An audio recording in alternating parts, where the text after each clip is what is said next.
This is the future of India. International companies are flocking to this country. And Hyderabad is one of its fastest growing cities. Living standards here rival and often exceed anything in the West. If this growth is repeated across India, it'll have global environmental impacts. So this is the apartment where I'm living right now in Hyderabad. Vijay Kumar Swamy works for a well-known tech company and has recently moved back to India after a decade away. The growth explosion that I see in India is huge, and I see that it's going to make a big impact in the coming few years.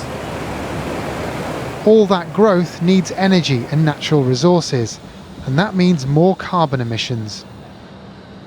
The pace of growth here in Hyderabad has been dizzying. The population here has doubled in 15 years. All those people have been attracted by high-paying jobs and all this infrastructure you can see being built around us. But it's all come at an environmental cost, and it won't be the rich who pay the biggest price.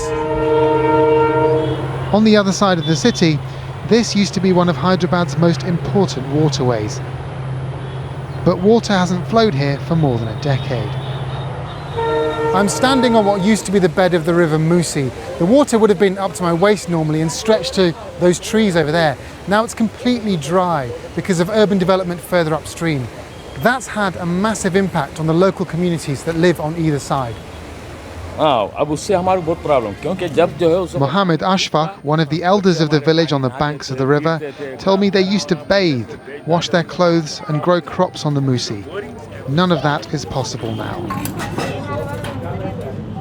The lakes along the river, they have all been poisoned. There is no more fish in the lakes in the villages downstream. There is no more agriculture in the villages downstream. This conflict between the two sides of Hyderabad, development versus environmental damage, represents one of the biggest challenges for countries like India at the Paris Climate Summit. The man who'll lead India's team in those talks is adamant his country won't be held back. My people have equal right to grow. They have aspirations and they have not got anything.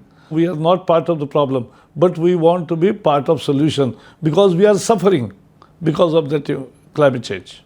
The world has exploited and profited from their emissions, and now they cannot put restrictions on me.